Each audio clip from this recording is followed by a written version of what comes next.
பார்வதி வீட்டை விட்டு விரட்டணும்னு அம்மா நினைச்சிட்டு இருந்தாங்க. அம்மாவுக்கு அந்த சிரமத்தை கொடுக்காம பார்வதியை வீட்டை விட்டு போயிட்டாப்பா. அம்மாவுக்கு இப்ப சந்தோஷம் தானப்பா?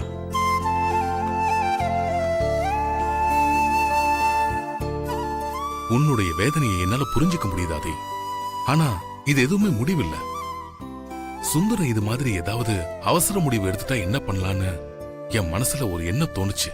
அதனாலதான் நேத்து ராத்திரி நான் அவுட் ஹவுஸ் போய் சுந்தரத்தை பார்த்து பேசினேன். அப்போ சுந்தரம் என்கிட்ட நல்லபடியா தான் பேசினாரு. அதுக்கப்புறம் தான் அவர் கிளம்பி போயிருக்கணும். நைட் எத்தனை மணி இருக்கும் நீங்க சுந்தரத்தை பார்த்து பேசும்போது? ஒரு 12 மணி இருக்கும். எதுக்காக கேக்குற ஆதி? இல்லப்பா, எனக்கும் அப்பதான் கண்ணு துடிச்சுது. எனக்கு அப்படி கண்ணு துடிச்சா பார்வதி ஏதோ பிரச்சனையில இருக்கான்னு அர்த்தம். நான் உடனே அவுட் ஹவுஸ் போய் பார்வதியை பார்க்கலான்னு கீழே வந்தேன். அப்ப அம்மா கீழே உட்காந்துட்டு இருந்தாங்க. என்னை வெளியே போடாம தடுத்துட்டாங்க. அம்மா மட்டும் அப்ப என்னை தடுக்காம இருந்திருந்தா நான் வெளியே போயிருந்தா நான் கண்டிப்பா சுந்தரத்தை வீட்டை விட்டு போகாம தடுத்திருக்கலாம். நாம 2 பேருமே சுந்தரத்தை ஏதோ ஒரு வகையில மிஸ் பண்ணிட்டோம்னு தான் தோணுது. சுந்தரம் எங்க போயிருப்பாரு?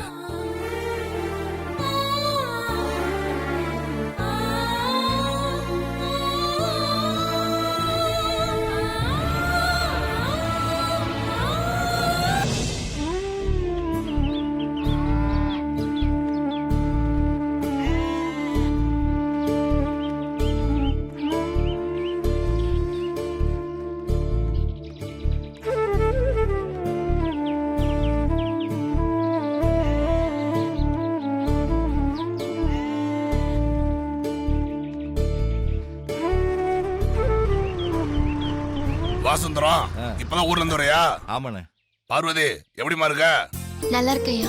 சுந்தரம் நீ ஒருத்தன் தான்ப்பா. அப்ப பார்த்த மாதிரி இப்பவும் அப்படியே இருக்க. உன் பசங்களாம் பாரு அப்ப பார்த்த மாதிரியே இருக்கு. இப்ப எவ்வளவு மாறிட்டாங்கப்பா. கட்டுமா? சரிண்ணே.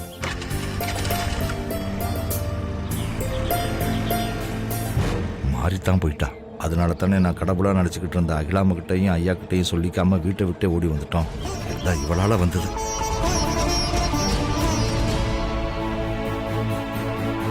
சுந்தரண்ணே, இப்பதான் பட்டணத்துல இருந்து வரீங்களா? ஆமா வள்ளியம்மா. பார்வதி நல்லா இருக்கியாமா? நல்லா இருக்கேன். ஆளே மாறிட்டியம்மா. சினிமா நடிக்க மாதிரில இருக்க. ரொம்ப அழகா இருக்கம்மா. அப்ப நான் வரேன். ஆமா சுந்தரம், என்ன திடுத்துப்புன்னு குடும்பத்தோட கூட்டு வந்திருக்க? சுந்தரம் அண்ணன் ஊருக்கு வந்திருக்கிறதே பெரிய விஷயம். நீங்க வேற எதுக்கு வந்திருக்கன்னு கேட்டு திருப்பி அனுப்பிடுவீங்க போல இருக்க. நீ வேற வள்ளி. சுந்தரம் இந்த ஊரை விட்டு போன 25 வருஷத்துல எப்பயாவது ஊருக்கு வருவாரு. ஆனா ஒரு நாள் தான் இருப்பாரு. அதான் அப்படி கேட்டேன். இனிமே அப்படியெல்லாம் கிளம்பிட மாட்டோம் பெரியசாமி. நம்ம ஊர்ல தான் இனிமே இருக்க போறோம். என்னன்னு சொல்றீங்க? இனிமே நம்ம ஊர்ல தான் இருக்க போறீங்களா? ஆமா செல்வி, எனக்கும் வயசாயிடுச்சு. இன்னும் எத்தனை நாளைக்கு தான் சொந்த மண்ணை விட்டுட்டு வெளியூர்லயே இருக்கிறது? அதனால தான் கடைசி காலத்தை சொந்த மண்ணிலேயே கழிச்சிடலாம்னு தான் புறப்பட்டு வந்தோம். அப்போ இனிமே நம்ம ஊர்ல தான் இருக்க போறியா சுந்தரம்? ஆமாப்பா, ஒரு நல்ல பையனா பார்த்து பார்வதி அவன் கையில பிடிச்சு கொடுத்துட்டு என் காலத்தை இங்கேயே கழிச்சிடலான்னு இருக்கேன். சரி சுந்தரம், நாங்க டவுன் வரைக்கும் போயிட்டு வரோம். சரி சுந்தரம், நீ எவ்வளவு நேரம் தான் தெருவில் நிப்ப? வீட்டுக்கு போ, அப்புறம் வந்து பாக்குறேன். சரி போயிட்டு வாங்க பார்க்கலாம். மாமா.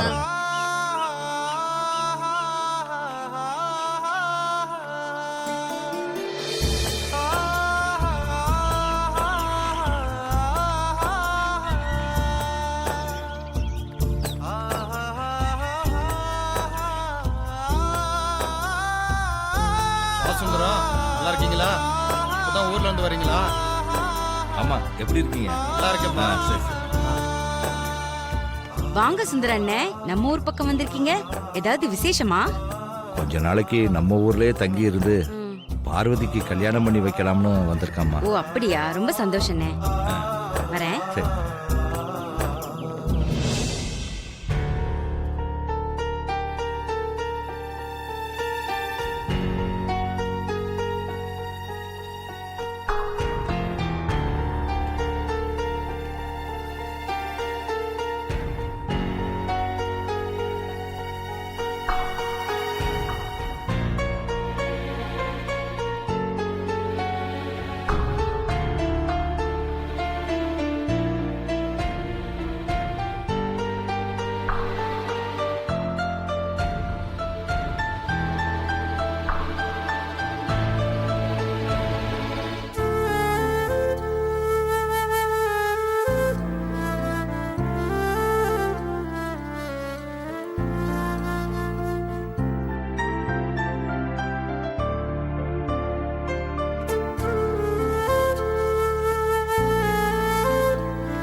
என்னாச்சு அகிலா? ஏன் இப்படி ரெஸ்ட்லெஸ்ஸா இருக்க? சுந்தரம் இப்படி செய்வாருன்னு நான் கொஞ்சம் கூட எதிர்பார்க்கலங்க. என்கிட்ட கூட ஒரு வார்த்தை சொல்லாம அவர் வீட்டை விட்டு போனது மனசுக்கு கொஞ்சம் நெருடலா இருக்கு. நல்லவனுக்கு அழகு சொல்லிக்காம போறதுன்னு சொல்லுவாங்க. அதனாலதான் சுந்தரம் நம்ம கிட்ட சொல்லிக்காமே போயிட்டார் போல இருக்கு. சுந்தரம் மாதிரி ஒரு நம்பிக்கையான விசுவாசமான வேலைக்காரன் இப்படி சொல்லிக்காம வீட்டை விட்டு போனது மனசுக்கு கஷ்டமா தான் இருக்கு. ஆனா அத பத்தி இப்ப யோசிச்சு என்ன பிரயோஜனம்? பரம்பரை செயின் விஷயத்துல நீ கடுமையா நடந்துகிட்டது சுந்தர மனச ரொம்ப காயப்படுத்திருக்கும்னு நினைக்கிறேன். அதனாலதான் சுந்தரம் இப்படி ஒரு முடிவு எடுத்திருக்காரு. என்ன சொல்ல வரீங்க? ஆ? நான் தப்பு பண்ணிட்டேன்னு சொல்ல வரீங்களா? நான் அந்த அர்த்தத்துல சொல்லல அகிலா. பின்ன செயின் விஷயத்துல நீ கொஞ்சம் பொறுமையா நடந்திருக்கலாம். என்ன பேசுறீங்க நீங்க? பரம்பரையா இந்த குடும்பத்து முன்னோர்கள் போட்டுட்டு இருந்த செயின் அது. அத காணோம்னு சொல்லும் போது எப்படிங்க பொறுமையா இருக்கிறது? சரி, செயின் விஷயத்துல நான் தான் பொறுமையா நடந்துக்கல, அவசரப்பட்டு கடுமையாவே நடந்துக்கிட்டேனே வெச்சுக்கோங்க. ஆதிதான் சுந்தரம் மேல எந்த தப்பும் இல்லைன்னு ப்ரூவ் பண்ணிட்டான்ல. நானே நடந்ததுக்கு அவங்க கிட்ட வருத்தம் தெரிவிச்சிட்டேன்ல. அப்புறம் எதுக்காக சுந்தரம் இப்படி பண்ணணும்? சரி, நடந்து முடிஞ்சத பத்தி பேசி என்ன பிரயோஜனம்? நீ செஞ்சது சரிங்கிற போது உன் மனசுக்கு எதுக்கு நெருடலா இருக்கணும்? பார்வதியை விட்டு விட்டு அனுப்ப நீ சந்தர்ப்பத்துக்காக காத்துக்கிட்டு இருந்த. ஆனா உனக்கு அந்த சிரமத்தை கொடுக்காம அவங்களே தானா வீட்டு விட்டு போயிட்டாங்க. இப்போ உனக்கு சந்தோஷம் தானே?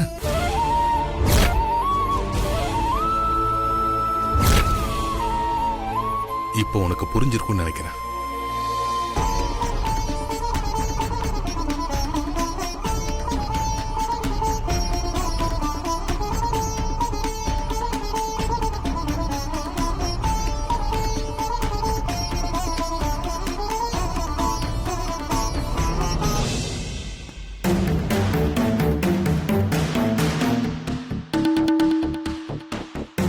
ப்ரோ எங்க போயிட்டாரு?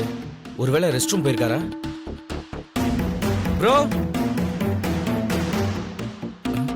ரெஸ்ட் ரூம் டோரும் ஓப்பன் ஆயிருக்கு, இங்கேயும் இல்லையே. வேற எங்க போயிருப்பாரு? ஒருவேளை கார்டன் பக்கம் போயிருப்பாரா? சரி, போய் பார்ப்போம்.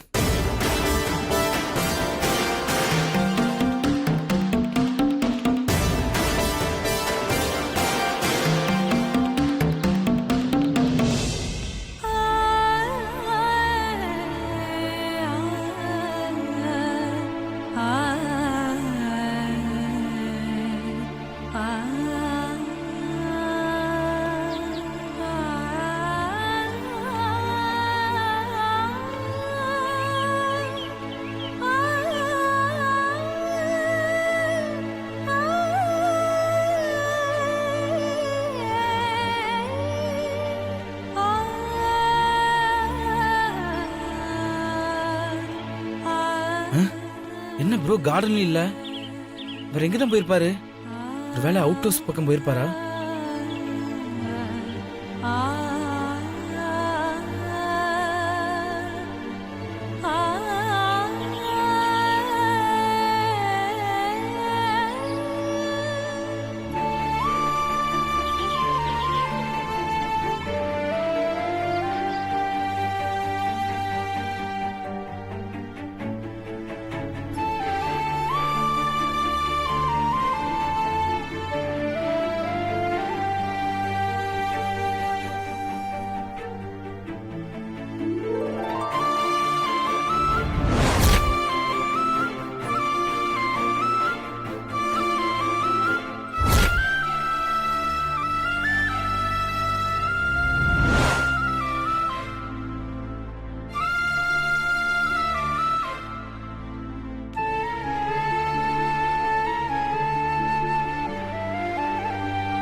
ப்ரோ,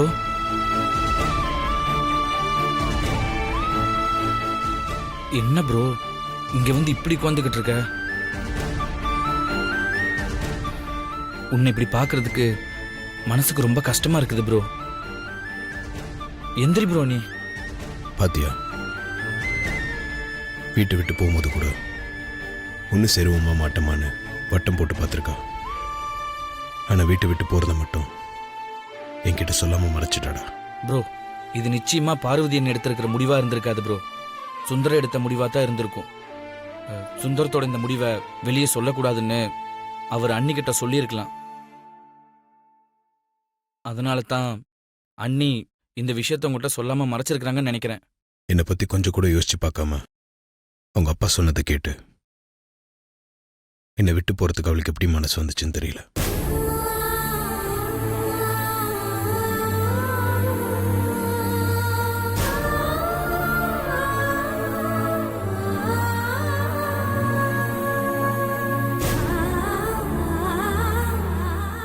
நான் மும்பையிலேருந்து வந்ததுலேருந்து நம்ம பிரிஞ்சிடலாம் நெகட்டிவாக பேசிட்டே இருந்தா.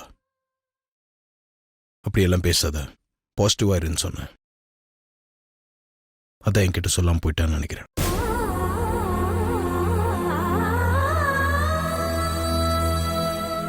அம்மா வேற சுந்தரத்தை தேடி போக வேண்டாம்னு சொல்லியிருக்கிறாங்க. அதனால நம்ம இப்ப சுந்தரத்தை தேடி போகவும் முடியாது. போனவங்க திரும்பி வருவாங்கன்னு எனக்கு நம்பிக்கை இருக்குன்னு அம்மாவே சொல்லியிருக்கிறாங்க. நாமளும் அதே நம்பிக்கையோட இருப்போம் ப்ரோ.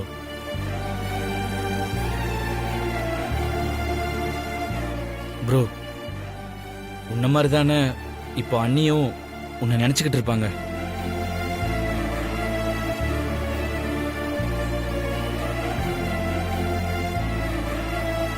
ப்ரோ, அம்மா சொன்ன மாதிரி அண்ணி நிச்சயமா இங்க திரும்பி வருவாங்க ப்ரோ. வா ப்ரோ போலாம்.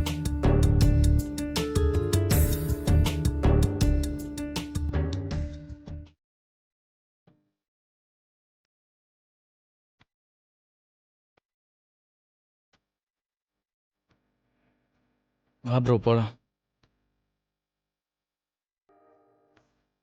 வா ப்ரோ.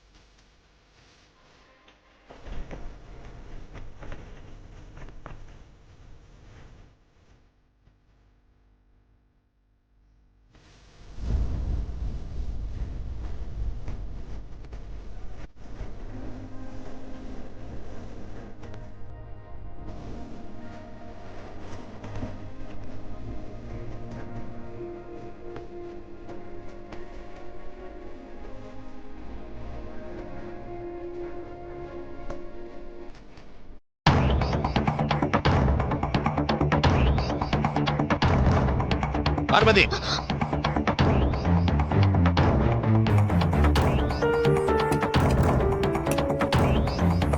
ஆளு பொங்கி அடுப்புல போறத கூட கவனிக்காம அப்படி என்ன கனவு கண்டுகிட்டு இருக்கா நீ?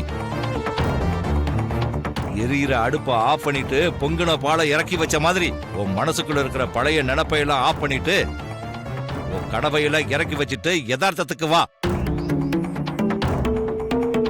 நீ தகுதிக்கு மீறி ஆசைப்பட்டதுனாலதான் நான் என் மேல நம்பிக்கையும் விசுவாசமும் வச்சிருக்கிற குடும்பத்தில இருந்து சொல்லிக்காம திருட்டுத்தனமா வீட்டை விட்டு வெளியே வர வேண்டியதா போச்சு. இதுக்கப்புறமும் நீ உன்னை மாத்திக்காம பழைய நினப்படையே இருந்த உன்னை தொலைச்சு தளமுழுகவும் தயங்க மாட்டேன். ஜாக்கிரதை.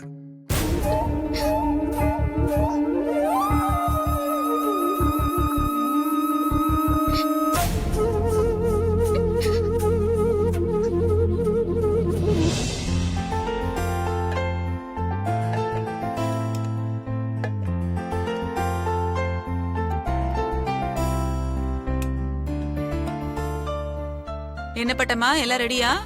ரெடி ஆயிடுச்சுமா, நீங்க உட்காருங்க. பட்டம்மா, வெங்காயத்தை பொடி பொடியா நறுக்கி ஆனியன் தோசை போட சொன்ன, ரெடி ஆயிடுச்சா? ரெடிமா. ஏண்டி தின்னி முட்டை, ஏன் கூட தானே சுத்திட்டு இருந்த, எப்படி தோசை கேட்ட? அத்த, நீங்க போன் பேசிட்டு இருந்தீங்கல்ல, அந்த கேப்ல ஆர்டர் பண்ணேன். கேப்பே விடக்கூடாது. எது எப்படி இருந்தாலும் சரி. வீட்ல இப்ப என்னெல்லாம் நடந்துட்டு இருக்கு? இப்ப உனக்கு ஆனியன் தோசை ரொம்ப முக்கியம்ல? விடுங்க ஆண்டி. உமா என்ன இப்படி புதுசாவா நடந்துட்டு இருக்கா?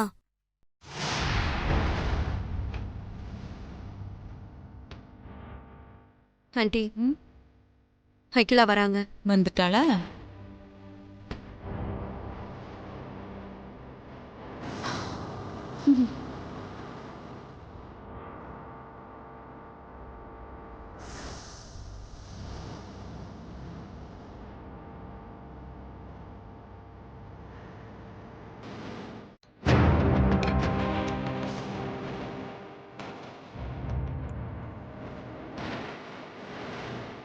ஐஸ்வர்யா, ஆண்டி, அருண் எங்க? ஆதி ரூம்ல தான் ஆண்டி இருக்காரு.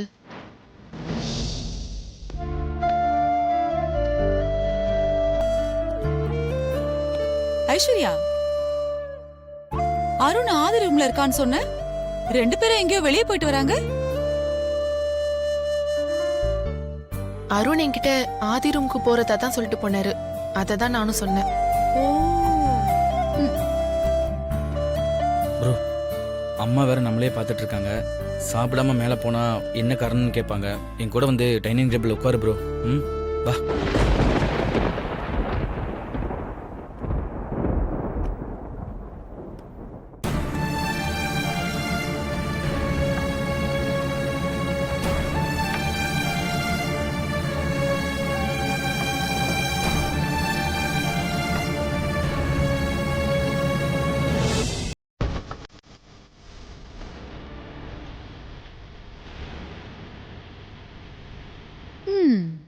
காவிய காதலி வீட்டை விட்டு போனதை நினைச்சு காவிய காதலன் உருகிக்கிட்டு இருக்காரு. பாவ், அம்மா முன்னாடி எதையும் வெளிக்காட்டிக்க முடியாம மனசுக்குள்ளேயே தவிச்சுக்கிட்டு இருக்காரு. நல்லா தவிக்கட்டும். சித்தின்னு கூட பார்க்காம என்ன கையை நட்டி அடிச்சது, உருட்டி மிரட்டினதுன்னு என்னெல்லாம் பண்ணான். இதெல்லாம் தேவைதான்.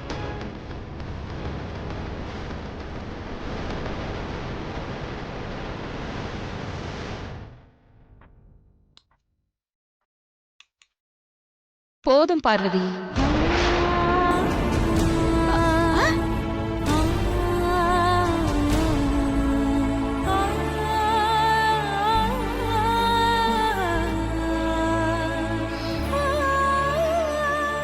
பார்வதியா?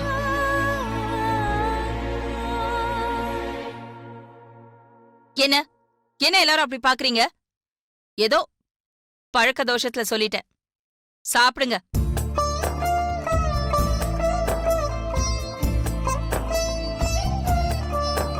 ம்